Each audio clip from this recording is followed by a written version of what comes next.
የተወደዳችሁና የተከበራችሁ ተመልካቾቻችን በቅድሚያ የአክብሮት ሰላምታችን ይድረሳችሁ እንላለን። ይህ በየሳምንቱ የምናቀርበው ወቅታዊ ፕሮግራማችን ነው። በዚህ ባሳለፍነው ሳምንት ታላላቅ የቤተክርስቲያን ጉዳዮች ተከናውነዋል። በእነሱ ዙሪያ አጭር ውይይት ይኖረናል። እንግዲህ በዚህ በውይይታችን እንግዳ ይዘን ቀርበናል። እንግዳችን የሚታወቁ የቤተክርስቲያናችን ልጅ አገልጋይ ናቸው። ረዳት ፕሮፌሰር ዳንኤል ሰይፈ ሚካኤል ይባላሉ። በኢትዮጵያ ኦርቶዶክስ ተዋሕዶ ቤተክርስቲያን የጥናትና ምርምር መምሪያ ዋና ኃላፊ እንደዚሁም ደግሞ በቅዱስ ሲኖዶስ ጽሕፈት ቤት የኮሙኒኬሽን የትርጉምና መግለጫ ባለሙያ ናቸው። እንግዲህ በዚህ ባሳለፍነው በቅዱስ ሲኖዶስ ስብሰባዎች ዙሪያ በየቀኑም መግለጫ ሲሰጡን መረጃ ሲሰጡን የነበሩና የሲኖዶሱን አጠቃላይ ጉባኤ በቅርበት ሲከታተሉ የነበሩ ናቸው። ከሳቸው ጋር ቆይታ ይኖረናልና አብራችሁ እስከ ፕሮግራማችን ፍጻሜ ድረስ እንድትቆዩ በአክብሮት እንጋብዛለን።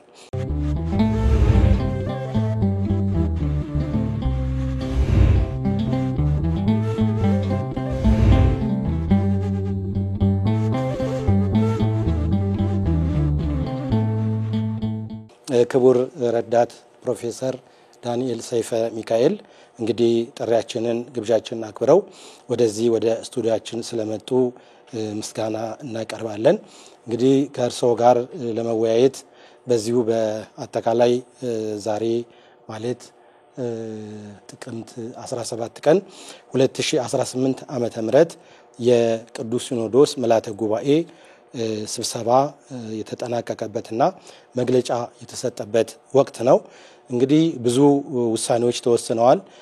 ነገር ግን አብዛኛዎቹን በየቀኑ መረጃ ሲሰጡን ስለቆዩ ትኩረት የምናደርግባቸው ነገሮች ይኖራሉና እናመሰግናለን። እንግዲህ የመጀመሪያው ጥያቄ የቅዱስ ሲኖዶስ የጥቅምቱ 2018 ዓመተ ምህረት ምልዓተ ጉባኤ እንዴት አለፈ? እንደው ይዘቱን እንዴት አድርገው ይገልጹታል? በሱ ብንጀምር።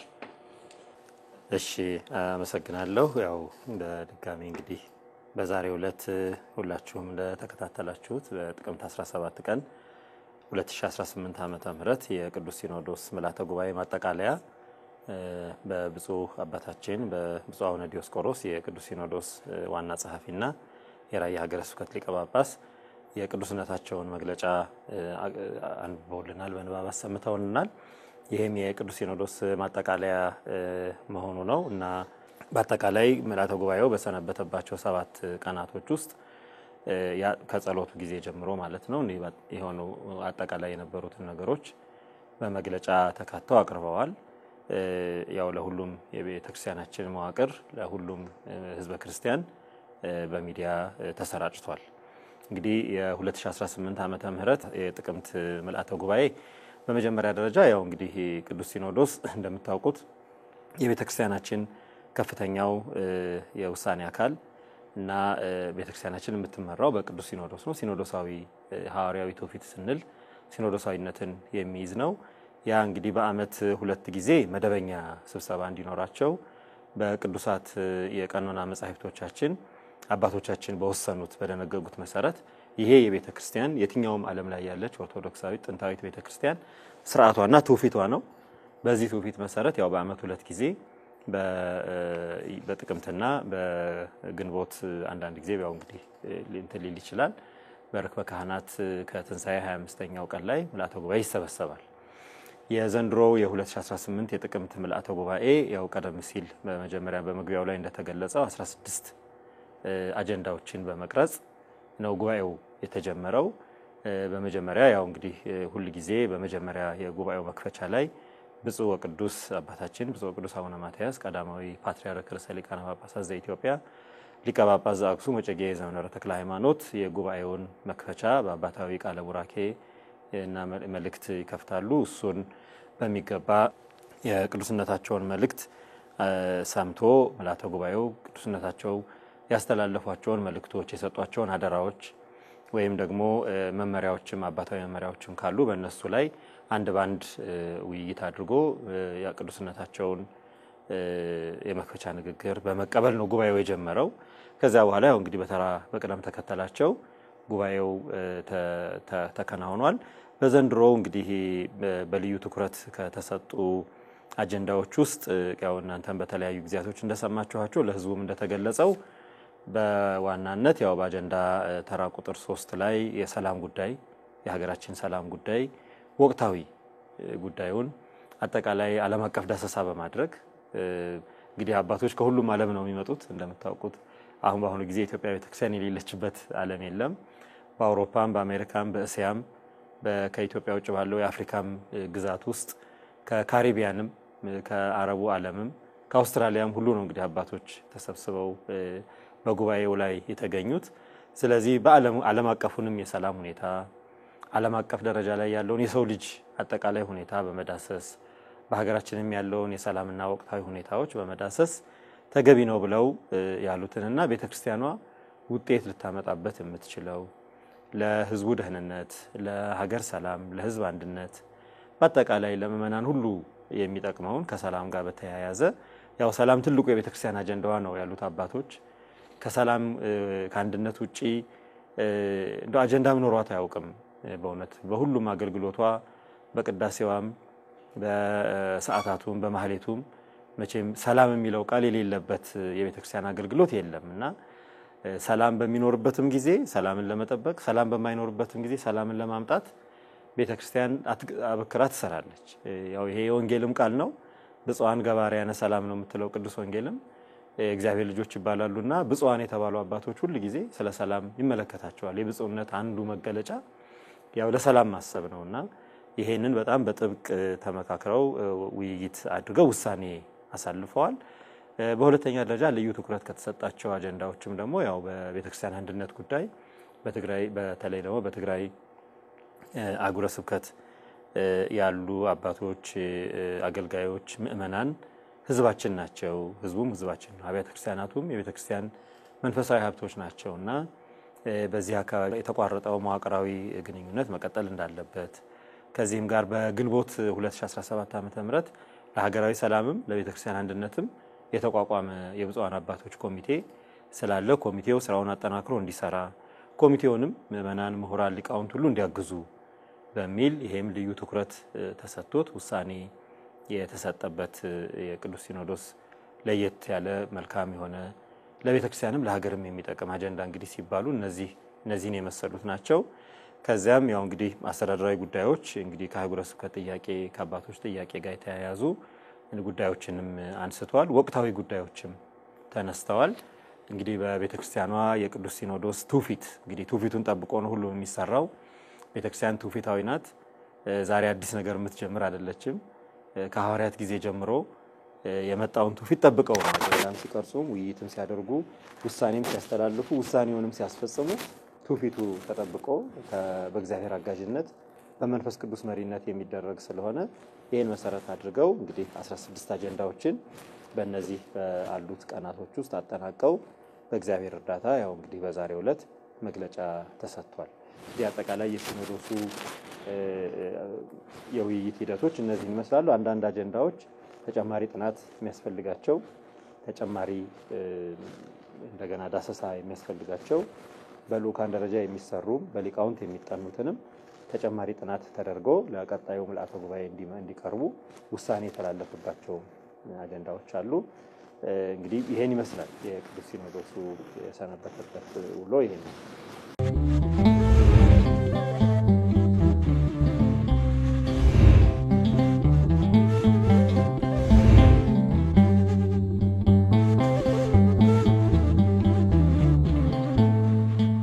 አመሰግናለሁ ረዳት ፕሮፌሰር ጥሩ ሐሳብ ነው።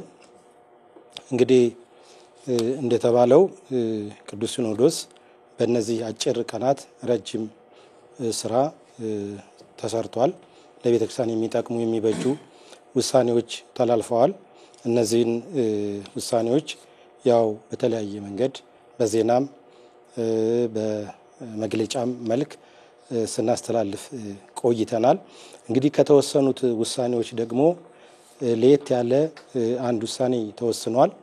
ይህንንም አስመልክቶ በዚሁ በወቅታዊ መርሃ ግብራችን ጠቋሚ የሆኑትን አባት በቅዱስ ዮሐንስ መጥምቀ መለኮት ስም የተዘጋጀው የስህተት መጽሐፍ እሱን የጠቆሙ የመጀመሪያው ሊቅ መጋቤ ምስጢር አባ ክንፈ ሚካኤል ወልደ ገብርኤልን አናግረናቸዋል።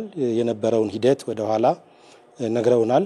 ውጤቱን ደግሞ ያው ከቅዱስ ሲኖዶስ ውሳኔ ተረድተናልና እንዲህ አይነት ነገሮች መሰራታቸው ለቤተክርስቲያን በጣም ጠቃሚ ነው። ምክንያቱም በየጊዜው ማንነታቸው ባልታወቀ ሰዎች ስርዓት የሚገቡ ነገሮች የቤተክርስቲያን እንደሆኑ ቤተክርስቲያኒቱ እንደተቀበለቻቸው እየተደረገ የቤተክርስቲያንን ስም የሚያጎድፉ ኃይሎች ሲጠቀሙባቸው ቆይተዋልና እንደ አይነቱ ጅምር በጣም ይበል የሚያሰኝ ነው። እንደገናም ደግሞ ይሄ የስህተት ትምህርት የሞላበት መጽሐፍ መወገዙን ተከትሎ ቤተክርስቲያናችን ገድል እንዳወገዘች አድርገውም ደግሞ ገልብጠው የሚያናፍሱ ኃይሎችም እየተመለከተናቸው ነውና ያው እነሱ ስራቸው ስለሆነ ያው ምንም ማድረግ አይቻልም። ነገር ግን አሁን የጥያቄ የምጠይቀው ሲሆን ይሄ መጽሐፍ ያው ተወግዟል። ትልቅ መጽሐፍ ነው። የመጋቤ ምስጢር እንደነገሩን ወደ 700 ገጽ ያለው መጽሐፍ ነው የታተመው እና ይህንን አስመልክቶ ያው እንደሚያውቁት ብዙ ጊዜ የስህተት መጽሐፍቶች በሚጻፉበት ወቅት ይወገዛሉ። በዚህ በጉባኤያቱም ወቅት የነበረው በአንቀጸ ሃይማኖትም መጽሐፉ ብቻ አይደለም የሚወገዘው፣ መጽሐፉን ያዘጋጀውም ይወገዛል ወይም ደግሞ እንዲታረም ይቅርታ እንዲጠይቅ እንዲጸጸት እድል ይሰጠዋል። ተጸጽቶ ያ ነገር ስህተት መሆኑን ካመነ ሰውየው ይተርፋል፣ መጽሐፉ ግን ይወገዛል። ባሁኑ የሰማነው የመጽሐፉን መወገዝ ነውና መጽሐፉን ያዘጋጀው ሌላ ችግር እንደገና ላለመፍጠር ወይም ደግሞ ይህንኑ መጽሐፍ በስራ ላይ ለማዋል ጥረት ሊያደርግም ስለሚችል እንደው እሳቸውን መጠየቅ ስለማይገባን ነው። እርስዎ ግን የዚሁ የቅዱስ ሲኖዶስ የስራ አጋር ደጋፊ እንደመሆኑ መጠን ይሄ እንዴት ታይቷል? ግልጽ ስላልሆነልን ነው መግለጫውና በዚህ ዙሪያ የሚሉን ካለ በቀጥታ የተጠየቀውን ጥያቄ ለመልስና ወደ ሌሎቹ ጉዳዮች ይገባለው። መጽሐፉን አዘጋጅተው ያሰራጩት ግለሰብ በቅዱስ ሲኖዶስ ምልዓተ ጉባኤ እንደ መግለጫም በመጀመሪያውም የጉባኤው ዕለት የጉዘቱ የተላለፈበት ዕለት ላይ በተሰጠውም የጉባኤው ውሳኔ ላይ እንደተገለጸው ያዘጋጁት ግለሰብ እንዲህ አይነት ስራ አንደኛ በጣም ከባድ ስህተት ነው።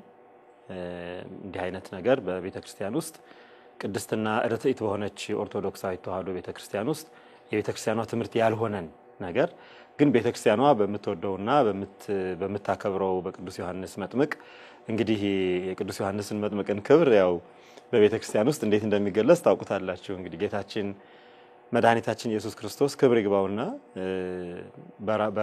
በወንጌል እንደገለጸው ከሴቶች ከተወለዱ ሁሉ ዮሐንስን የሚያክለው የለም፣ የሚበልጠው የለም፣ የሚመስለው የለም ብሎ እንግዲህ የመሰከረለት እና እንግዲህ የገድሉ የቅዱስ ዮሐንስ የገድሉ የተጋድሎ የህይወቱ እንግዲህ ትልቅነት እንግዲህ በአምላክ ዘንድ የተመሰከረለትን አባት እና መጥምቀ መለኮት በማለት ቤተክርስቲያን የምታከብረውን ትልቁን ሰማዕት ስም ይዞ እንዲህ አይነት ስህተት ትምህርት ማስተማር በጣም ትልቅ ስህተትና ሊታረም የሚገባው ስለሆነ ግለሰቡ በመጀመሪያ በቋሚ ሲኖዶስ ተጠርተው እንዲጠየቁ ውሳኔ ተላልፏል።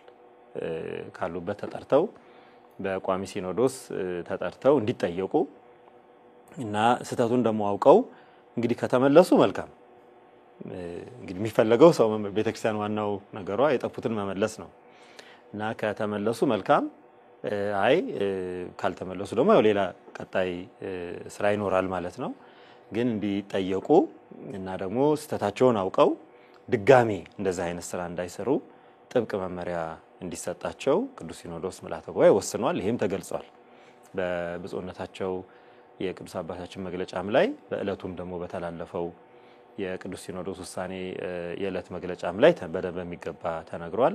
ለዚህ ቤተክርስቲያን በጎዶሎ የምታልፈው ነገር አይኖርም እና መጽሐፉ በሊቃውንት ጉባኤ ከዚያም በፊት ጥቆማውን ቀደም ሲል ያሏቸው መጋቤ ምስጢር ያሏቸው ያው ስማቸው ይመሳሰላል። እሳቸው መጋቤ ምስጢር አባ ክንፈ ሚካኤል ነው የሚባሉት።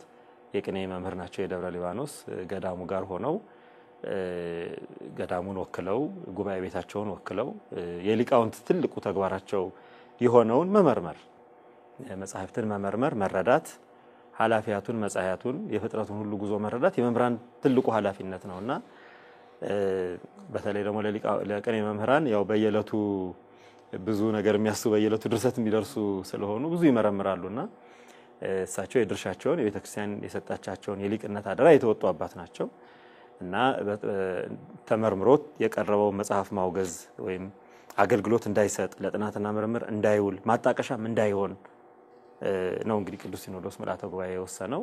ስለዚህ ይሄን ከመወሰን ጋር ደግሞ ባለቤቱስ ማን ነው? እንግዲህ ይሄንን ያዘጋጀው ሰው መጠየቅ አለበት። ሌላ ድጋሚ ስተት እንዳይሰራ ይሄንንስ በምን ፍላጎት ሰራው? ለምን ሰራው? ለጥፋት ነው የሰራው ወይስ ብዙ ምርምር ይፈልጋል? ታደርጋለች ድሮም ስታደርገው የነበረው ነው።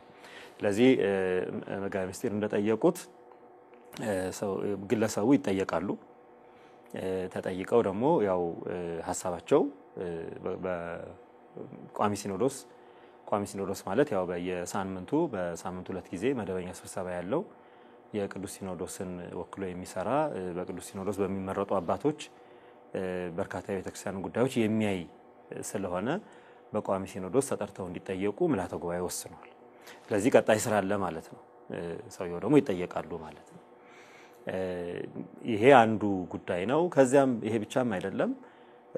እንደዚህ አይነት እንግዲህ መግለጽ የምፈልጋቸው 3 ነገሮች አሉ ከዚህ ጋር በተያያዘ። መጀመሪያው ነገር ገድልና ቤተክርስቲያንን ለመለያየት የሚሞከረው ሁኔታ የማይሳካ ጥረት ነው። እንግዲህ አዲስ ኪዳንን መጽሐፍ ቅዱስን ያነበበ ሰው የቤተክርስቲያንን ታሪክ የሚያውቅ ሰው የኦርቶዶክሳዊት ወይም የክርስትናን ትውፊት በሚገባ የሚረዳ ሰው ገድልና ቤተክርስቲያን ተለያይተው አያውቁ ሊለያዩም አይችሉ። መጽሐፍ ቅዱስ ያው ብዙ ወደ ውስጥ ያው ለጊዜው ያው ከርዕሱ ጋር ብዙ እንዳልረቅ ተወሰኑ ምሳሌዎችን ብቻ ለመጥቀስ አዲስ ኪዳን ውስጥ የመጀመሪያው እንግዲህ ከአራቱ ወንጌል ቀጥሎ ያለው ግብረ ሐዋርያት ነው። ገድል ማለት ምን ማለት ነው የሚለው ሰፊ ትንታኔ ያለው ቢሆንም በቤተክርስቲያን ውስጥ ገድል ስራ ነው። ትልቁ መንፈሳዊ ተጋድሎ ነው። ክርስቲያኖች ከመንፈሳዊ ተጋድሎ የወጣ ህይወት የላቸውም። የእያንዳንዱ ክርስቲያን የዕለት ተዕለት መንፈሳዊ ህይወት በገድል የተሞላ ነው። ገድል ማለት የእያንዳንዱን ክርስቲያን የቅዱሳንን ህይወታቸውን በወንጌል የሰሙትን የሃይማኖት ግዴታ በተግባር ሲፈጽሙ የሚገጥማቸውንና የሚያልፉትን መከራና ችግር የመዘገበ መጽሐፍ ማለት ነው እና በሐዲስ ኪዳን ውስጥ ግብረ ሐዋርያት የምንለው እኛ አሁን ገድል ስላልነው ነው ስሙ የተለወጠ የመሰለን እንጂ ለምሳሌ በላቲን የጀሮም ትርጉም ውስጥ ስናይ አክትስ ኦፍ ዘ አፖስትል ነው ያለው። የሐዋርያት ስራ ማለት ነው። ገድል አክት የሚለው ቀጥታ ትርጉሙ ከግሪክ የተወሰደው ማለት ነው። ገድል ማለት ነው። ሐዋርያት የተጋደሉት ገድል ክርስትናን በዓለም ለማስፋፋት ለምሳሌ የቅዱስ እስጢፋኖስ ዛሬ እስጢፋኖስ ነው የመስከረም ወር ዛሬ መጥቶ የሚከበር በዓል ነው። የቅዱስ እስጢፋኖስ ገድል የተጻፈው ሐዋርያት ስራ ላይ እኛ በቤተክርስቲያን ታሪክ የመጀመሪያው ገድል ጸሐፊዎች ሐዋርያት ናቸው። ቅዱስ ሉቃስ የሐዋርያትን ገድል ጽፏል በየሐዋርያት ስራ። ቅዱስ እስጢፋኖስ ያደረገውን ተጋድሎ በሚገባ የመዘገበልን ግብረ ሐዋርያት ውስጥ ነው። አክትስ ኦፍ ዘ አፖስትልስ ወይም አብረክሲስ በሚባለው መጽሐፍ ውስጥ ነው። ሌሎቹም ሐዋርያት ቅዱስ ጴጥሮስና ቅዱሳን ሐዋርያት ቅዱስ ጳውሎስና በኋላ የተጠሩት ሐዋርያት የፈጸሟቸው ገድሎች በሙሉ በቅዱሳት መጽሐፍ ቅዱስ ላይ የተጻፉ ናቸው። ስለዚህ ገድልን ከቅዱሳት መጻሕፍት ታሪክና ከቅዱሳት መጻሕፍት ህይወት ውስጥ ወይም ክፍል ውስጥ መለየት አንችልም። ስለዚህ ገድልን ከቤተክርስቲያን ገድልን ከክርስቲያናዊ ህይወት ለመለየት የሚደረገው ነገር አለማወቅ ትውፊትን የክርስትናን ታሪክ ያለማወቅ ስለሆነ ይሄ ምናልባትም ያለመረዳት ሰዎች ባለመረዳት የፈጸሙት ነው ብዬ ነው የማልፈው። ሊሆን የማይችል ቤተክርስቲያን ድሮም ገድል ትጽፋለች፣ በመካከለኛው ዘመን ገድል ትጽፍ ኖራለች፣ ዛሬም ገድል ትጽፋለች። የብዙ ቅዱሳንን በእኛ ዘመን የተፈጸሙ ሰማዕትነትን የተቀበሉ ክርስቲያኖችን ገድል ጽፈናል። የአቡነ ጴጥሮስን ገድል ጽፈናል። የበርካታ ወንድሞቻችን እህቶቻችንን ገድሎችም ወደፊትም ይጻፋሉ። ክርስትና ሕይወት እስካለ ድረስ ገድል የክርስቲያኖችን ገድል የቅዱሳንን ገድል መጻፍ የሚቀጥል ጉዳይ ስለሆነ ይሄ ሊለያይ የማይችል ነገር ነው። የተሞከረው ስህተት ነው። ሁለተኛው ከዚህ ጋር በተያያዘ መነገር ያለበት ጉዳይና ምዕመናን ክርስቲያኖች ሁሉ ሊረዱት የሚገባው የቤተክርስቲያን ሊቃውንት ትልቅ ስራ ቢኖር መጻሕፍትን መፈተሽና ስህተት የተገኘባቸውን መጻሕፍት ማረም ነው። ይሄ የማያቋርጥ በእውነቱ ከሆነ ባለፈው በጉባኤ ኒቂያ ዝክረ ኒቂያ ብለን ባዘጋጀነው የሊቃውንት ጉባኤም አገር አቀፍ ዓለም አቀፍ ስብሰባ ላይ ተናግረናል። ትልቅ አጀንዳም ሆኖ በጉባኤ መወያያ ነበር። አርትኦት ወይም ደግሞ መጻሕፍትን የማየት የመመርመር ስራ የሊቃውንት መደበኛ ቋሚ ስራ ነው። ይሄ ዛሬ ጀመርነው አይደለም። በነቢያት ጊዜ ነቢያት ሲያደርጉት ነበር። ጌታችንም በተለያዩ ቦታዎች በብሉይ ኪዳን የተጻፉትን ጽሑፎች አጣመው ወይም ደግሞ ለማራከስ ለፈተና በማለት አንዳንድ ስሁታን ጌታን መተው ሲጠይቁት መልስ ሲሰጣቸው መጽሐፍት እየጠቀሰ እንዲህ እንደተባለ አልሰማችሁምን እያለ ትክክለኛውን ነገር ሐሳባቸውን ያርም ነበር። እንግዲህ እነዚህ ውስጥ ፈሪሳውያን፣ ረበናት፣ ጸሐፍት፣ ሰዱቃውያንም ነበሩ። ሊቅነን የሚሉ በአይሁድ ዘንድ እንዲህ ሙሴ እንዲህ ብሏል አንተ እንዴት ትላለህ እያሉ የሙሴን ሕግና ሥርዓት አጣመው ለማቅረብ የሞከሩ ነበሩ። ጌታ ያርማቸው ነበር። ክብር ይግባውና ይሄ ከዚያም ጊዜም በኋላ በሐዋርያት ዘመንም በኒቂያ ጉባኤ ለምሳሌ የዛሬ 1700 ዓመት በኒቂያ ጉባኤ አባቶች 318ቱ ሊቃውንት ከሰሯቸው ትላልቅ ስራዎች ውስጥ አንዱ ትልቅ አጀንዳ መጽሐፍትን ማረም ነበር። ምክንያቱም ቅዱስ ማቴዎስ ወንጌል ጽፏል የሚልን የሰሙ ክፉ ሰዎች በማቴዎስ ስም መጽሐፍ ጽፈን ክርስቲያኖችን እናሳስት በማለት በማቴዎስ ስም ብዙ መጽሐፍ ጽፈው ነበር። በቅዱስ ማቴዎስ በማርቆስ ስም ብዙ መጽሐፍ ጽፈው ነበር። በሉቃስ ስም መጽሐፍ ጽፈው ነበር። ይሄንን በሉቃስ ስም የተጻፉትን በማቴዎስ ስም የተጻፉትን ያልሆኑትን የሚለዩበት መስፈርት አውጥተው ለይተው አሁን የምንጠቀምባቸው መጽሐፍት የኦርቶዶክሳውያን አባቶች በጉባኤ ኒቂያም ከጉባኤ ኒቂያ በኋላም በተለያየ መንገድ መጽሐፍትን በሚገባ መርምረው ትክክለኛውን ከሐሰተኛው ለይተው የሰጡንን መጽሐፍ ነው የምንጠቀመው። ስለዚህ የመጽሐፍትን የማረም ስራ መጽሐፍትን የመመርመር ስራ የሊቃውንት መደበኛ ስራ ነው። አዲስ ስራ አይደለም። ስለዚህ ሁሉ ጊዜ መጽሐፍት ይታያል። ምክንያቱም ስህተቶች በብዙ መንገድ ይፈጠራሉ። እንግዲህ በቅዱስ ወንጌል ላይ ሐዋርያት የጠየቁት ጥያቄ አለ ስለ አንድ ዘሪ ዘርቶ እንክርዳድ ስለሞላበትና እንክርዳዱን ማን ዘራው ብለው ጠይቀዋል ጌታችን የመለሰላቸው መልስ አለ ጠላት ዘራው። እኛ ተኝተን ሳለ እናንተ ተኝታችሁ ሳለ ጠላት ዘራው ይባላል። በተለያየ መንገድ የክርስትናን ምስጢር ለማፋለስ የቤተ ክርስቲያንን ትውፊትና እሴቶቿን ለማጥፋት ምእመናንን ለማደናገር ሁሉ ጊዜ ጠላት ክፉ ስራ ይሰራል። ሁሉ ጊዜ መጽሐፍትን በእኛ ጊዜ ማስተዋውሰው መጽሐፍ ቅዱስን ሁሉ ሳይቀር መጽሐፍ ቅዱስ ላይ ያለን ስም ለውጠው የኢትዮጵያን ስም ለውጠው ሱዳን ብለው ያሳተሙ የመጽሐፍ ቅዱስ ማሳተሚያ ድርጅቶች ነበሩ። ዘኒው ኢንተርናሽናል ባይብል የሚባል በእንግሊዝኛው አሳተመው በወደ አማርኛ ሱዳን ብለው ጽፈው ምናልባት እንግዲህ ዘመኑ እርግጠኛ ባልሆንም በብፁዕ ቅዱስ አቡነ ተክለ ሃይማኖት ጊዜ ነው 1970ዎቹ ሱዳን የሚል መጽሐፍ ቅዱስ ሱዳን የሚል አስገብተው የኢትዮጵያን ስም በሙሉ አውጥተው ማለት ነው። ኢትዮጵያ የሚለውን ሱዳን ብለው በሙሉ ኢትዮጵያ እጆቿን ወደ እግዚአብሔር ትዘረጋለች የሚለውን ሱዳን እጆቿን ወደ እግዚአብሔር ትዘረጋለች እንደዚህ ብለው መጽሐፍ ቅዱስን እንግዲህ በጋይ ምስጢር የሚይዙት እንግዲህ ይሄ ገድል ነው፣ የቅዱሳን ገድል ነው።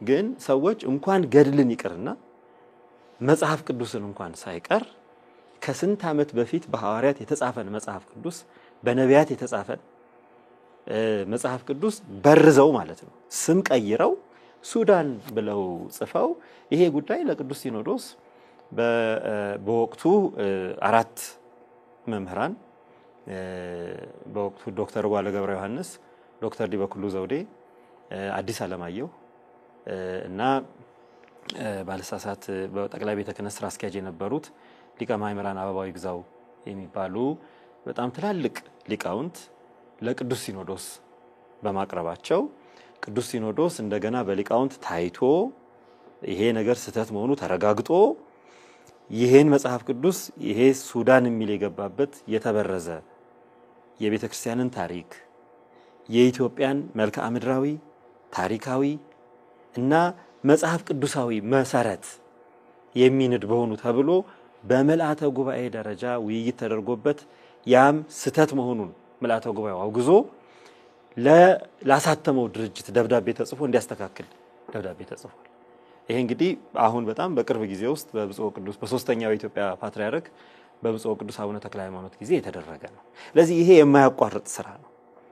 መጻሕፍትን ማንኛውንም መጻሕፍት አሁን ስህተቶች ከብዙ መንገድ ሊሰሩ ይችላሉ። በማወቅም ባለማወቅም ስህተቶች ሊፈጠሩ ይችላሉ። ሰዎች በማወቅ ሆን ብለው አድርገዋል። ያሁንም ያደርጋሉ። መጻሕፍትን የሚበርዙ ሰዎች አሉ። ሆን ብለው ምዕመናንን ለማደናገር ቤተክርስቲያን እሴቷን ለመናድ ይሄ ነው ለማለት የሚያደርጉ አሉ። እንደገና ደግሞ ባለማወቅ ደግሞ ወይ ሲተረጉሙ ወይ ከአንዱ ገጽ ወደ ሌላ ገጽ ኮፒ በማድረግ ይሄ በመገልበጥ ጊዜ በተለያየ መንገድ አንዳንድ ጊዜ መጻሕፍትን እንደው አሱበን አሳምረን እናሳትማለንም ሲሉ ህትመት ውስጥ አንዳንድ ቃላቶች ሊቀየሩና ባለማወቅ ወደ ህትመት ሊውሉ ይችላሉ። ይሄም ግን ግንዛቤ ውስጥ ገብቶ ነው። በዚህ አይነት አካሄድ በማወቅም ወይም ባለማወቅ ስህተት ሊፈጠር ስለሚችል ሊቃውንት መደበኛ አሁን እኒህ አባት መጋቤ ምስጢር አባ ክንፈ ሚካኤል የደብረ ሊባኖሱ የቅኔ መምህር ይሄን ለመስራትና ይሄንን ጉዳይ ይዘው ወደ መንበረ ፓትርያርክም ወደ ቅዱስ ሲኖዶስም ወደ ሊቃውንት ጉባኤም እንዲመጣ ለማድረግ ያስቻላቸው የአባቶቻቸው የአያቶቻቸው የቅድመ አያቶቻቸው ትውፊት ነው። ኦርቶዶክሳዊ ትውፊት ነው። ይሄ ሊቃውንት ሲሰሩት የሚኖሩት አካሄድ ነው። አንዳንድ ሰው ቋንቋ ሲጽፍ አሁን ለምሳሌ በግዕዛችን በተለይ ግዕዝ ሲጽፉ ፊደል አንዳንድ ፊደሎች በመለወጣቸው ትርጉም ይለውጣል እና እነዚህ ፊደሎች ይሄ አይባልም በዚህ ፊደል ይሄ አይጻፍም ተብለው እንደገና ይታረማሉ። የአቀማመጥ ያጻጻፍ የሥርዓተ ነጥብ የተለያዩ ነገሮች ይፈጠራሉ። ስለዚህ የቤተ ክርስቲያን ሊቃውንት መደበኛ መጻሕፍትን መፈተሽ መጻሕፍትን ማረም መጻሕፍትን ማስተካከል መደበኛ ስራቸው። አሁን ለዚህ መጽሐፍ በተለየ ሁኔታ ይሄ በገድለ ቅዱስ ዮሐንስ ተብሎ በመጥምቀ መለኮት ቅዱስ ዮሐንስ ስም የተጻፈ በአንድ ግለሰብ ተብሎ እንግዲህ ይሄን ጥንቃቄ ማየት አለብን። ቅዱስ ሲኖዶስ ገድለ ዮሐንስ የሚባልን አይደለም ያለው በአንድ ግለሰብ የተዘጋጀ ስሙ ገድለ ዮሐንስ በሚል የተጻፈ እንደዚህ ያልተመረመረ የቤተ ክርስቲያንን ትውፊት የማይጠብቅ ትምህርቷን የሚያፋልስ የማይወክል ቤተ ክርስቲያንን የማይወክል ጽሑፍ ሆኖ ስለተገኘ ነው ቅዱስ ሲኖዶስ እንግዲህ አጀንዳ ያደረገውና ይሄም ሁለተኛው መሰረታዊ ጉዳይ ነው። ይሄ ዛሬ ብቻ የሚደረግ አዲስ እንዳደረግን አድርገው የሚቆጥሩት የቤተ ክርስቲያንን ታሪክ የማያውቁ ሰዎች ናቸው። ዛሬ ብቻ እንዳደረግን አድርገው የሚቆጥሩት ምናልባትም እንግዲህ እኔ እንደማስበው እንግዲህ ይቅርታ ይደረግልኝ ተሳስቼ ከሆነ ምናልባትም ስጋት አድሮባቸው በጣም ብዙ መጽሐፍት በረዝን ብለው የሚያስቡ ግን ከቤተክርስቲያኑ እንዲህ አይነት ነገር ከጀመረች አሁን ምስጢር ይወጣብናል ብለው የሚያስቡ ሊሆኑ ይችላል። ይሄ ዛሬ አይደለም ቤተክርስቲያን የጀመረችው ከጥንት ከዘመነ ሐዋርያት ጀምሮ እስከ አሁን ድረስ ይደረጉ የነበሩ ሂደቶች ናቸው እና የማያቋርጡ ወደፊትም የማያቋርጡ ሂደቶች ናቸው። ስለዚህ የተደረገው ነገር ይሄንን ሶስተኛው መናገር የምፈልገው እዚህ ጉዳይ ላይ ሂደቱን ነው። ይሄ የማረም የማስተካከል የሚስተካከልና የሚታረም ሆኖ ሳይገኝ ሲቀር ደግሞ ለይቶ አውግዞ ጥቅም ላይ እንዳይውል ብሎ የማስኬድ ሂደቶች በጣም ትውፊታዊ የሆኑ ከፍተኛ ሊቅነት የሚጠይቁ ከፍተኛ ውሳኔ የሚጠይቁ ማለት አንዳንድ ጊዜ ዝም ብሎ ብድግ ብለን የምንላቸው ነገሮች አይደሉም። ብዙ ማገናዘብ፣ ብዙ ማየት፣ ብዙ ማንበብ፣ ብዙ መረዳት የሚጠይቁና በተለይ በጥንታውያን አብያተ ክርስቲያናት ከነበሩ ሊቃውንት ውስጥ እንደዚህ አይነቱ ስራ በራሱ የመንፈስ ቅዱስ ስራ ነው። ያንድ እንደው ዝም ብሎ ብድግ ተብሎ ማንም ሰው የሚሰራው ስራ አይደለም። መንፈስ ቅዱስ ቅዱሳት መጻሕፍት የተጻፉት ቅዱስ ጴጥሮስ እንደሚነግረን በእግዚአብሔር መንፈስ የተቃኙ እግዚአብሔር የመረጣቸው ሰዎች የጻፏቸው ናቸው። ስለዚህ ተሳሳቱ ወይም ተበረዙ ማለት የመንፈስ ቅዱስን ቅኝት የመንፈስ ቅዱስን ስራ ለማበላሸት ጥረት የሚያደርጉ ሰዎች የሚያደርጉት ነው ማለት ነው። ስለዚህ መንፈስ ቅዱስ አሁንም ሰዎችን ያስነሳና እንዲያርሙ ያደርጋል። ይሄ የመንፈስ ቅዱስ ሂደቱ በራሱ የእግዚአብሔር መንፈስ ቅዱስ ስራ ነው፣ መንፈሳዊ ስራ ነው። ስለዚህ እኒህ አባት ሲያቀርቡት በራሳቸው እንዲህ ይሄስ መጽሐፍ ስህተት ነውና ማለት ይችላሉ። እንደ አሁን ሚዲያ እንደሞላበት ዘመን ማለት ግን ያደረጉት ምንድነው? የቤተክርስቲያንን ትውፊት ነው የተከተሉት።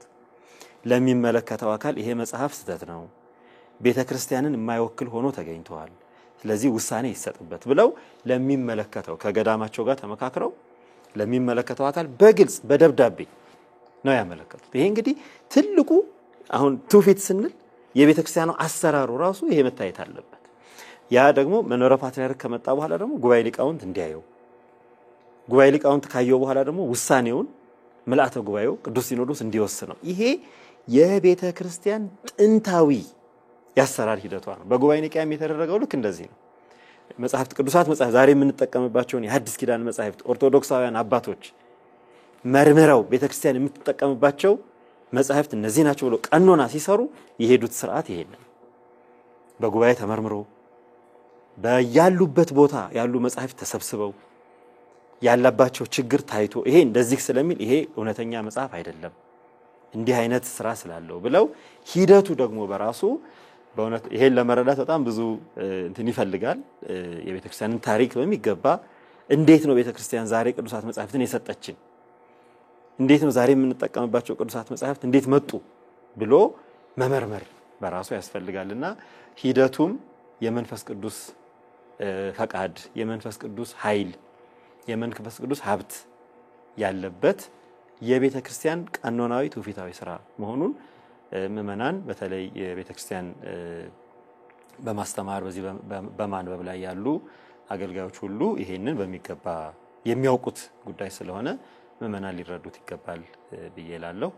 እንግዲህ በዚህ ጉዳይ ላይ የተሄደውም ሂደት ይሄን የተመለከተ ነው።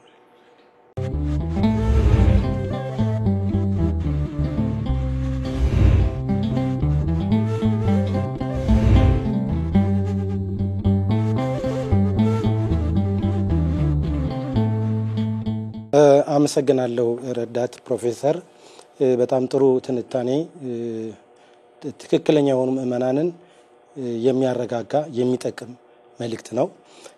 ከዚሁ ሳንወጣ እንደ መደምደሚያ ወይም ደግሞ የመጨረሻ ጥያቄ የማደርገው እንግዲህ ይህ የስህተት መጽሐፍ ያው አዲስ አይደለም። ያሰራር የቤተክርስቲያናችን ትውፊት ነው፣ መዋቅራዊ አሰራሯ ነው። እንደ አዲስ ነገር የመጣ ነገር አለመሆኑን ተረድተናል። ወደ ስራ እንዳይውል የገዳማቱም ገብቶ በቤተ መጻሕፍት ውስጥ ገብቶ ስራ ላይ እንዳይውል ይህንን አንዳንድ ሰዎች ደግሞ ወይም አንዳንድ የዋሆች በየዋህነት እንዳይጠቀሙበት እንዳይጎዱ ያለው አፈጻጸም መዋቅራዊ ቤተክርስቲያኒቱ ይህንን የምትከላከልበት ይህንን ውሳኔ የሲኖዶሳዊ ውሳኔ ወደ ስራ ወደ መሬት ለማውረድ ምንድነው የሚደረገው እንደ አሰራር ማለት ነው? አመሰግናለሁ። እሱን ክፍል ያው በፊትም ተገልጿል። እንዲህ አይነት ውሳኔዎች ያው በቀጥታ በተለያየ መንገድ ለመዋቅር ይገለጻሉ። አንዱ እንግዲህ አሁን ምልአተ ጉባኤው የወሰነው ውሳኔው በሰርኩላር ደብዳቤ ወይም እንግዲህ በአጠቃላይ ለሁሉም በሚሰራጭ ደብዳቤ ለሁሉም አህጉረ ስብከት ውሳኔው እንዲሰራጭና ሁሉም አህጉረ ስብከት ክትትል እንዲያደርጉ ማለት ተሰራጨ ማለት እንግዲህ ደብዳቤው ላይ የሚገለጹ መመሪያዎች ይኖራሉ ማለት ነው። ከጽፈት ቤቱ በብፁዕ ቅዱስ አባታችን ተፈርሞ ለሁሉም አህጉረ ስብከት ሲሰራጭ ምን ማድረግ እንዳለባቸው በዝርዝር ይቀመጣል። እንግዲህ አሁን የተወሰኑት እርሶ ያሉት ነው። አሁን አንደኛ ለጥናትና ምርምርም ሆነ ለማጣቀሻነት እንዳይውል በየትኛውም የቤተክርስቲያን መንፈሳዊ አገልግሎት ውስጥ እንዳይውል ይሄ ቤተክርስቲያንን የማይወክል ዝም ብሎ ልብ ወለድ የሆነ ምንጭ የሌለው ነባሩን እንግዲህ ገድለ ዮሐንስ እኮ አለ ቤተክርስቲያን እኮ አላት። ገድለ ዮሐንስ በጣም ጥንታዊ በጥንታውያን ገዳማት በብራና በጣም ብዙ እንደውም አንዳንድ ጊዜ ገድለ ዮሐንስ እንደው ይሄ እንደው እንትኑ አጀንዳውን እንዳላልፍ ጥያቄው እንዳላልፍ እንጂ ከገድለ ሐዋርያት ጋር ከገድለ ቅዱሳን ጋር አብሮ ሁሉ ከጥንት ጀምሮ ተደጉሶ የሚመጣ ገድል ነው። ምክንያቱም ያው ዮሐንስ በሐዲስ ኪዳንም የሐዲስ ኪዳን ታሪክ አካል ነው። በብሉይ ኪዳንም ደግሞ ጌታችን እንግዲህ ወደ ወንጌል ትምህርት ወንጌልን ከመመስረቱ በፊት ዮሐንስ በምድረ በዳ መንገዱን ጠረጉ እያለ መንገዱን ጠራጊ ተብሎ ፀሐይ ፍኖት ተብሎ እንግዲህ የተጠቀሰ አባት ነውና የቅዱስ ዮሐንስ ታሪክ በቀላሉ ለመበረዝ ወይም ደግሞ ለማጥፋት የሚቻል ታሪክ አይደለም። በቅዱሳት መጻሕፍት በነቢያት በትንቢት የተነገረለት ነው። በሐዲስ ኪዳን በጌታችን የተመሰከረለት ነው። እንደገና ደግሞ በኋላም ደግሞ በሐዋርያት የተሰበከ ሕይወት ያለው ጻድቅና ሰማዕት ስለሆነ በቀላሉ የሚበረዝ ታሪክ አይደለም እና ስለዚህ ጥብቅ ክትትልና ጥብቅ ቁጥጥር እንዲደረግበት መመሪያ ይተላለፋል። በአህጉረ ስብከት ሲተላለፍ አህጉረ ስብከት ደግሞ በአህጉረ ስብከት ስር ባሉ ገዳማት፣ አጥቢያ አብያተ ክርስቲያናት፣ አድባራት ደግሞ ያን መመሪያ ያስተላልፋሉ ማለት ነው። ስለዚህ የትም ቦታ መሰራጨት አይችልም። ስርጭቱ ታግዷል። የትም ቦታ በቤተክርስቲያኒቱ መዋቅር መሸጥም መለወጥም አይችልም። ስለዚህ ቤተክርስቲያን ያው እንደዛ አይነት ጉዳዮችን የምታስፈጽምበት የመመሪያ ፍሰት ያለው ከላይ ወደ ታች ያለው የመመሪያ መዋቅር አላት። ስለዚህ ይሄ በደንብ ያው ትውፊት ቅድም እንዳልኩት ትውፊቱን ጠብቆ በደንብ እስከ መጨረሻዋ ጥንቅቅ ተደርጎ ነው የተወሰነው። እንግዲህ አባቶቻችን ውሳኔ ዝርክርክ ያለ አይደለም። አንዱን ጥሎም አይደለም። በቃ በጥብቅ ከስራ መሰረቱ ታይቶ አስፈጻሚው ተለይቶ ምን መደረግ እንዳለበት ሁሉ ተጠናቆ የተወሰነ ውሳኔ ስለሆነ አፈጻጸም ላይ ችግር አይገጥመውም እና አፈጻጸሙም በሚገባ ከዚያም አልፎ እንደውም በአሁኑ ጊዜ ያው እንደ ውሳኔው እንዳያችሁት የሚዲያውም የኢትዮጵያ ኦርቶዶክስ ተዋሕዶ ቤተክርስቲያን ቴሌቪዥን እና የቤተክርስቲያን ሚዲያዎች በሙሉ ሊቃውንት ጉባኤን ጠይቀው በሊቃውንቱ በደንብ ተብራርቶ ለአሁን ያለውንም ዘመናዊ ቴክኖሎጂ ተጠቅሞ ምዕመናን ሁሉ እንዲያውቁት በሚገባ ተወስኗል። ሚዲያ ተብሎ በስም ተጠቅሶ ውሳኔ ተላልፏል። አመሰግናለሁ ረዳት ፕሮፌሰር። እንግዲህ የመጨረሻውን ጥያቄ ነው የማቀርበው። ብዙ ነገሮች ቢኖሩም ጊዜያችን ስለማይፈቅድልን በቅዱስ ሲኖዶስ የመዝጊያ መግለጫ ላይ ተራ ቁጥር 9 በበዓላት አከባበር ዙሪያ የተወሰነ ውሳኔ አለ። ይህም በዓላት በሚከበሩበት ወቅት የሚታዩ ጉድፈቶች፣ ያልተገቡ እንቅስቃሴዎች ተብሏል። በተለይ በዚህ በከበሮ አመታት እንደው ሌላውን ናቆየውና በከበሮ አመታት ዙሪያ እንደዚሁም ደግሞ የጥንታዊ የአጫብር ወረብ የቅዱስ ያሬድ ድርሰት ተብሎ የሚታመነው ነገር ግን ያን ተከትሎም ይዘቱን ወደ ዓለማዊነት ለመቀየርም ሙከራ እየተደረገ ነው። እንደዚሁም ደግሞ በአንዳንድ ሰንበት ትምህርት ቤቶች የአልባሳት የዲያቆናትን እንትን የመልበስ ሁኔታ ስለታየ እነዚህን በተመለከተ ውሳኔ ተወስኗል። እጅግ በጣም በእውነት ወቅታዊ ውሳኔ ነው። እስካሁን ያነሳነው ነጥብ በቅዱሳት መጻሕፍት ወይም ደግሞ በገድሎች በእውነተኛው ገድል ውሸተኛ ገድል እንደሚገባ ሁሉ ማህሌታችንም ፈተና እያጋጠመው ነው። በተለይ ከበሮ አመታት ከጊዜ ወዲህ በእውነት ያበደ ሰው የምንለው ማለት አይምሮ ከሱ ጋር ያልሆነ ሰው የሚያደርገው አይነት መሽከርከር በአንዳንድ አብያተ ክርስቲያናት እየታየ ነውና ይሄ በፍጹም እንደውም ከጭፈራ በላይ ይዘቱ ከሱ ጭፈራ ይሻላል ማለት እስከምንችል ድረስ እንደ አይነት ነገሮች እየተስፋፉ ነበርና እነዚህን የተመለከተ ውሳኔ ተሰጥቷልና እንደው ረዳት ፕሮፌሰር በዚህም ዙሪያ ይሄም ደግሞ መታረም ስላለበት ከጊዜ በኋላ የቅዱስ ያሬድን ወረብ ወይም ደግሞ ዜማ የሚበክሉ ጥያቄ ውስጥ የሚያስገቡ ነገሮች እየተፈጠሩ ስለሆነ ይህንን ውሳኔ የቅዱስ ሲኖዶስን ውሳኔ ልዩ ከሚያደርጉት ነገሮች አንዱ ይሄ ነው። እርስዎ ደግሞ የበለጠ ጠለቅ ብለው ሂደቱ ስለተከታተሉት ይህንንስ እንዴት ያዩታል? እንዴት ይገልጹታል? እንግዲህ እንደላይኛው ሁሉ ይሄኛውም በቅዱስ ሲኖዶስ ከታዩ በጣም ቀኖናዊ ስርዓትን የቤተክርስቲያንን ትውፊት እንግዲህ ቅዱስ ሲኖዶስ አንዱ ትልቁ በየዘመኑ ያሉ አባቶች ትልቁ ኃላፊነት የቤተክርስቲያንን ትውፊት ጠብቆ አስጠብቆ ለትውልድ ማስተላለፍ ነው።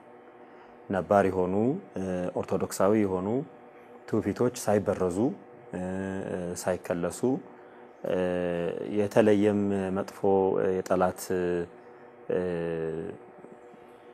ሴራ ሳይገባባቸው እንግዲህ ጠላት ሁሉ ጊዜ ያው ቅዱስ ያዕቆብ እንደነገረን ሁሉ ጊዜ ስራ አለው ቤተክርስቲያንን ለማጥፋት ስራ ላይ ነው። ምንም የተለየ ነገር የለውም ይሄና ዲያብሎስ ያው እንግዲህ በቅዱሳት መጽሐፍ በሚገባ ተጠቅሷል። የሚወጣው ያገኝ እንደሆነ ለመፈለግ ዘወትር እንደሚያገሳ አንበሳ ያው ስራ ሳይፈታ ይኖራል እና ቤተክርስቲያን ደግሞ ነቅታ የምትጠብቀው ትልቁ ነገር ከአባቶቻችን ከሐዋርያት የተቀበልነውን አባቶቻችን ሐዋርያት ያስተማሩንን ጠብቆ ልክ በዚያው ትውፊት መሰረት ነው ሁሉንም ነገር የምናስኬደው ማለት ነው።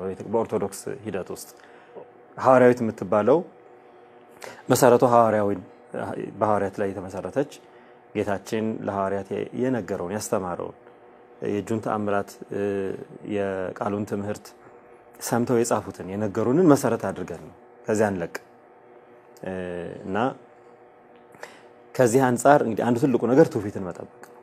የቤተክርስቲያንን በትውልድ የሚተላለፉ ትውፊቶችን ጠብቆ ለትውልድ ማሻገር ይሄ በየዘመኑ ያሉ ኦርቶዶክሳውያን ትልቁ ኃላፊነት ነው። በአንጻሩ ደግሞ እነዚህን ትውፊቶች ደግ እያስመሰለ በጎ እያስመሰለ ለማጥፋትና ለማበላሸት ብዙ ጥረቶች ይደረጋሉ።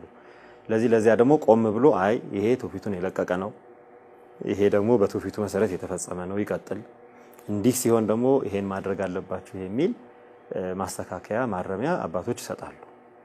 እነዚህ ማረሚያዎች በጉባኤ ቤት በትምህርት ቤት የሚሰጡት በትምህርት ቤት ይታረማሉ። በጉባኤ ቤት የሚሰጡ አሉ።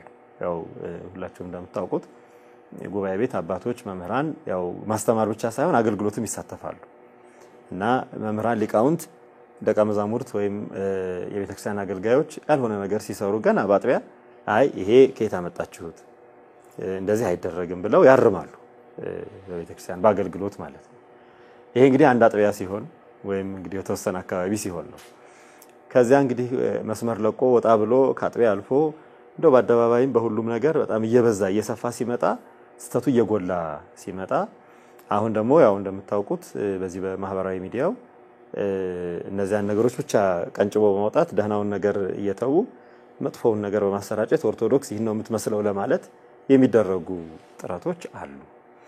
ለዚህ እነዚያ ያገልግሎቱም የትውፊቱም አካል ስላልሆኑ ቶሎ ብሎ ገና በእንጭጩ መስመር ማስያዝ ያስፈልጋል። እንግዲህ ለዚህ ይመስለኛል አባቶች በአጀንዳ ቁጥር 15 በልዩ ትኩረት በዓላት አከባበር ስርዓት አፈጻጸም የአገልግሎት ስርዓት የመንፈሳዊ አገልግሎት ስርዓት አፈጻጸም ላይ እየመጡ ያሉ አንዳንድ ግድፈቶችን ማረም እንግዲህ ግድፈት ሲመጣ መተታረሙ መሄድ ስላለበት ማለት አለበለዚያ ትውልዱ ግድፈቱ ይመስለዋል ትክክል ያ እንዳይሆን ያን ማረም ተገቢ ስለሆነ እንግዲህ በዚህ ዙሪያ ላይ እንደምሳሌ የተጠቀሱት አንደኛ ሳይፈቀድላቸው ስልጣነ ክህነቱም ሆነ ለዚያ አገልግሎት የሚያበቃ ስልጣን ሳይኖራቸው በስልጣነ ክህነት የተወሰኑ አልባሳትን መልበስ ይሄ አሁን ስህተት ነው። እያንዳንዱ ልብስ እንኳን በቤተክርስቲያን ይቅርና በዓለማዊ ስርዓት እንኳን እንደው ለፖሊስም የራሱ የፖሊስ ልብስ አለው፣ ለወታደርም የራሱ የወታደር ስርዓት አለው።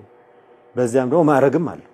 በየማዕረጉ ነው ሰው ልብስ የሚለብሰው በዓለማዊ ስርዓት እንኳን ማለት ነው። በምድራዊ በመናውቀው ማህበራዊ ስርዓት ውስጥ ሁሉ ነገር በስርዓት ነው የሚከወነው። ቤተክርስቲያን ደግሞ የስርዓት ምንጭ ናት። ህግ ይወጽእ እምጽዮን ነው የምንለው። ከቤተክርስቲያን ነው ህግ የሚወጣው። የህግ ባለቤት ናት፣ የስርዓት ባለቤት ናት። ያም ስርዓቷ ከአምላካዊ በእግዚአብሔር መንፈስ ቅዱስ ተቃኝተው አባቶች የሚሰሩት ስርዓት ነው።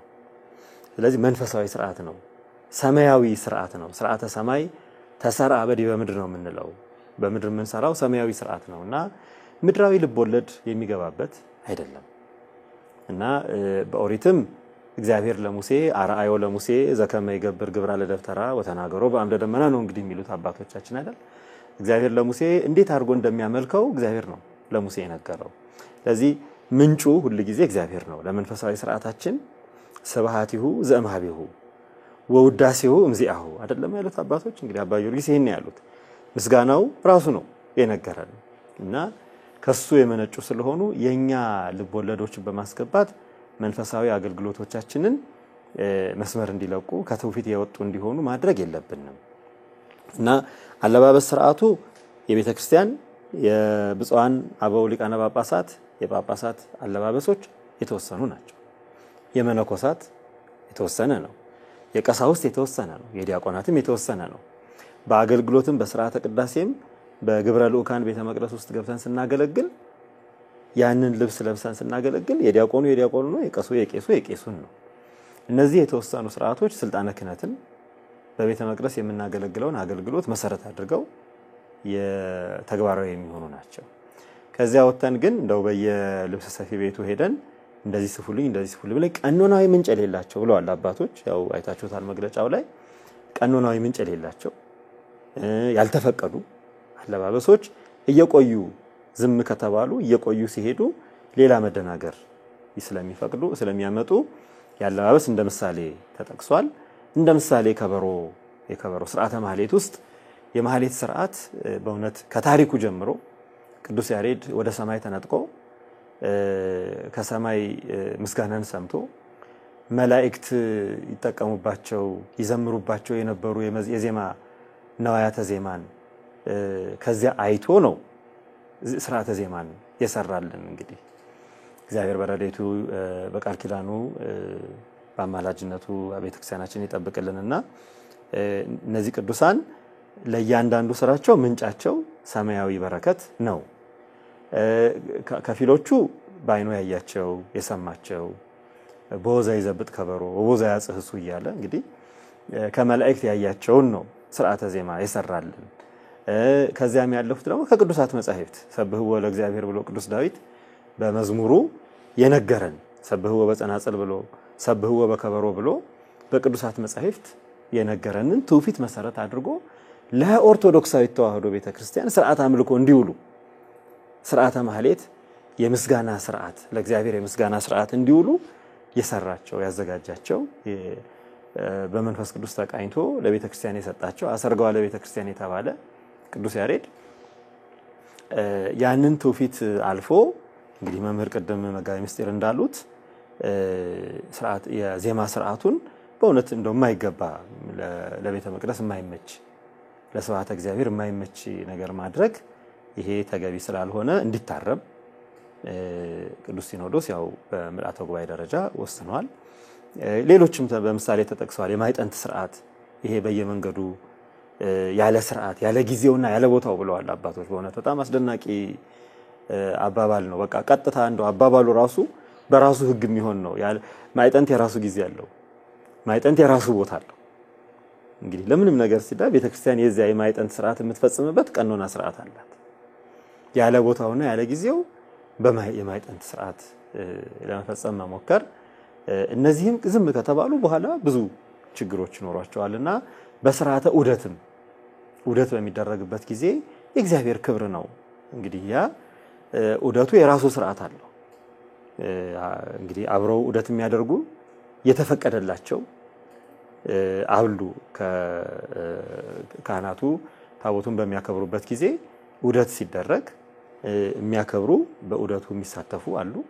እንደገና ቆመው ደግሞ የሚባረኩ አሉ።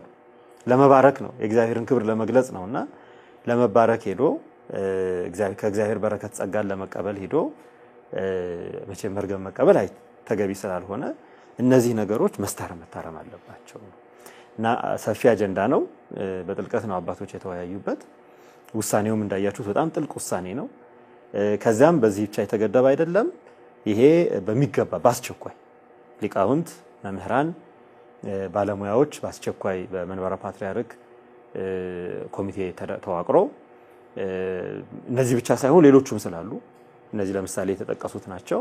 ሌሎች ብዙ አሉ በብፁዓን አባቶች ያው የተጠቀሱ ለሊቃውንት ጉባኤ በሚሰጠው መመሪያ ላይ በኋላ ለሚቋቋመው ኮሚቴ በሚሰጠው መመሪያ ላይ ሁሉም ተካተው ይቀርባሉ። ስለዚህ ምንድነው የተወሰነው እነዚህ መታረም ስላለባቸው አሁንም እንግዲህ ቅድም ያልነው ነገር ነው። ነገር ሲጠፋ አንዳንድ ነገር ሲበላሽ መስመሩን ሲለቅ ማረም ግዴታ ነው።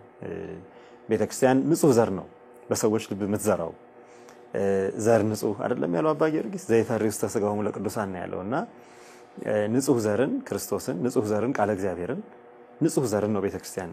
ግን ጠላት እንክርዳድ መዝራቱ ማጣመሙ ስለማይቀር ያንን እንግዲህ አረሙን ደግሞ ስራ መስራት የቅዱስ ሲኖዶስ የሊቃውንት ቤተክርስቲያን ስራ ነውና መታረም ስላለበት በኮሚቴ በአስቸኳይ ተቋቁሞ በአስቸኳይ ስራ ሰርቶ ለግንቦት 2018 የርክበ ካህናት መልአተ ጉባኤ ቀርቦ ማስተማሪያም መመሪያም እንዲሆን እንግዲህ ጥልቅ ውሳኔ ነው ያልኩት ከዚህ አንፃር ነው። አባቶች በመንፈስ ቅዱስ ጋር ሆነው የሚወስኗቸው ውሳኔዎች በጣም ጥልቅ ናቸው። በእውነት አስገራሚ ውሳኔ ነው። ማስተማሪያም እንዲሆን እንዲማሩበት ካለማወቅ ለሚያጠፉት እንዲማሩበት አውቀው ደግሞ ለሚያጠፉት መመሪያ ሆኖ እንዲታረሙበት ማስተማሪያም መመሪያም የሚሆን ሰነድ ተዘጋጅቶ ቋሚ ሰነድ የቤተክርስቲያኒቱ እንግዲህ በእንደዚህ አይነት ሁኔታ ነው ስርዓቶች ህጎችም እየተቀረጹ የሚያድጉትና ቀኖናም የሚሆኑት በዚህ አይነት ሂደት ነው። ከጥንትም ጀምሮ እንግዲህ አባቶች ስተትን ለማረም ሲሉ ነው ቀኖናዎች የተሰሩት አይደል? አሁን የኢየሩሳሌም ቤተክርስቲያን ላይ ይላሉ አይደለም አባቶች ገና በሐዋርያት ዘመን በአሕዛብ ክርስቲያኖችና በአይሁድ ክርስቲያኖች መካከል ግጭት ተነሳ። የሐዋርያት ሥራ ምዕራፍ 15 ላይ እንደተጠቀሰልን እና ግዳሏቸው ግዝረትን ሳይፈጽሙ ጥምቀትን እንዳይፈጽሙ ግዳሏቸው በመብልም ከለከሏቸው በብልቶቻቸውንም ይጎዱባቸው ነበር። ለዚህ ይሄን ጉዳይ ለሐዋርያት አቀረቡ። ሐዋርያት ደግሞ እርማት ሰጡና ውሳኔ ወሰኑ። ግዝረት የጥምቀት ቅድመ ሁኔታ እንዳይሆን የታነቀ የሞተ እንዳይበሉ እንደገና ደግሞ በሰላምና በፍቅር እንዲኖሩ ከዝሙት እንዲርቁ በሰላም ኑሩ ብለው ቀኖና ሰርተው ያ እንግዲህ ቀኖና ሆነ ማለት ህግ ሆነ። ያ ያረሙበት ስርዓት የቤተክርስቲያን ቋሚ ህግ ሆነ ማለት እንግዲህ ቀኖና በእንደዛ አይነት መንገድ ነው የሚሰራው። አሪዮስ ሲበድል አሪዮስ ክፉ ስርዓት ያስተምር ለአውግዘቱ አሪዮስ ተሰበሰቡ አባቶች አሪዮስን አውግዘው ጸሎተ ሃይማኖትን በዚያው በተሰበሰቡበት ደግሞ ሌሎች ቀኖናትን ሰርተውልን ጉባኤ ኒቅያን 20 ቀኖና ሰርተው አለፉ እና እንዲህ ያለ ነው ቀኖናም የሚሰራውና ችግሮችን ለመፍታት የተበረዙ የተጣመሙ ነገሮችን ለማረም በሚደረግ ሂደት ውስጥ አባቶች ቀኖና ይሰራሉና አሁን በኋላ ተጠንቶ በሚገባ ታይቶ ከቤተክርስቲያን ሰነዶች ጋር ተገናዝቦ የቀረቡት ጥያቄዎች ይሄ እንዲህ መሆን አለበት። ማህሌቱም የተከበረ የእግዚአብሔር የምስጋና ቦታ ስለሆነ ቅኔ ማህሌት በጣም ትልቅ የተከበረ እግዚአብሔር የሚከብርበት የሚመሰገንበት የቤተክርስቲያን የህንጻዋ ክፍል ነው። አውደ ምህረትም የተከበረ ነው። አውደ ምህረት ነው የሚባለው እንግዲህ ትልቅ የምህረት አደባባይ ማለት ነው። እነዚህ ቦታዎች መከበር አደባባይዋም የተከበረ ነው። ቤተክርስቲያን ስርዓት ቀኖና የምትፈጽምበት አምልኮ የምትፈጽምባቸው ቦታዎች መከበር አለባቸው እና ያንን ለማስከበር በእውነት ትልቅ ነገር ነው። የእግዚአብሔርን አገልግሎት ከማስከበር በላይ የቤተክርስቲያን ትልቅ ስራ የለምና ያንን ትልቅ አምልኮ እንዳይበላሽ ይሄን በማድረጋቸው በእውነት ትልቅ ሐዋርያዊ ቀኖናዊ ስራ ነው አባቶቻችን የሰሩት። ስለዚህ ወደፊት ደግሞ በሚሰራው ሰነድ ላይ ተመርኩዘው ውሳኔ ያሳልፋሉ። በውሳኔው መሰረት ደግሞ ተመልሰን ምን ተወሰነ ብለን ደግሞ እግዚአብሔር የዚያ ሰው ይበለንና ለምእመናን እናስረዳለን ማለት ነው።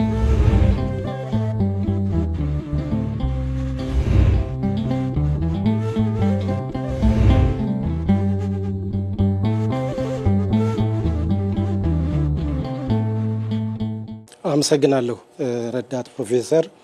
እንግዲህ ሰዓታችን እየገደበን ነው። በጣም ጥሩ ውይይት ጥሩ መረዳት ነው ያገኘነው። እንግዲህ እንደው ምናልባት መተላለፍ አለበት የሚሉት እንደ ማጠቃለያ ካለ እርሱን ስተውትና ራግብራችን እንድንቋጭ።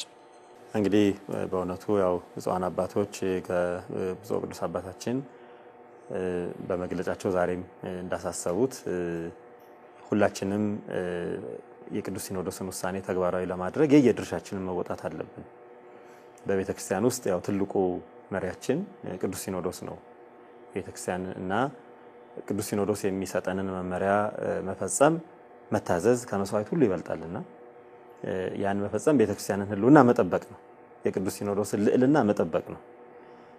እንግዲህ ከዚያ በላይ የሚያዘን ስለሌለ እግዚአብሔርም እንግዲህ በአባቶቻችን በኩል ነው ህግን ስርዓትን ያስተላለፈልን ከቀድሞ ጀምሮ ዛሬም ይሰጠንና የሚያስተላልፍልን በአባቶቻችን ስለሆነ የሁላችንም አባቶቻችንን ማክበር የቅዱስ ሲኖዶስን ልዕልና ህልውናውን ልዕልናውን ማክበር መመሪያዎቹን መፈጸም እንደው የሚለመን ሳይሆን ግዴታችን ስለሆነ እነዚያን በመፈጸም ነው ቤተክርስቲያን ህልውና የምንጠብቀው። ለዚህ እግዚአብሔር አምላካችን አባቶቻችንን በመኖራቸው ጠብቆ ለቤተክርስቲያን የሚጠቅመውን ስለወሰኑልን በረከታቸው ይደርብን እላለሁ። ደግሞ ወደፊት ቤተክርስቲያን የሚጠብቁበትን እድሜና ጤና ሰጥቶ ሁልጊዜ በበረከታቸው እንዲባርኩን በመንፈሳዊ አባትነታቸው እንዲጠብቁን የእግዚአብሔር ቅዱስ ፈቃዱ ይሁንልን ነው። የኛን ድርሻ እንወጣ ነው የምለው።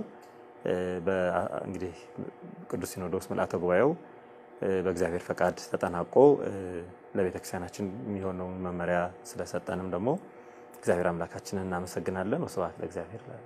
አመሰግናለሁ ረዳት ፕሮፌሰር። የተወደዳችሁና የተከበራችሁ ተመልካቾቻችን ከረዳት ፕሮፌሰር ዳንኤል ሰይፈ ሚካኤል የኢትዮጵያ ኦርቶዶክስ ተዋሕዶ ቤተክርስቲያን የጥናትና ምርምር መምሪያ ዋና ኃላፊ በቅዱስ ሲኖዶስ ጽሕፈት ቤት የኮሚኒኬሽን የትርጉምና መግለጫ ባለሙያ ጋር ያደረግነው ውይይት በዚህ ተጠናቋል። ከዚህ ውይይት ብዙ ቁም ነገር እንዳገኛችሁ ተስፋ እናደርጋለን። እንግዲህ መርሃ ግብራችን የተከታተላችሁትን ይመስል ነበረ። ቀሪ ቴሌቪዥን መርሃ ግብራችንን እንድትከታተሉ እየጋበዝን እኛ በዚህ እንሰናበታለን።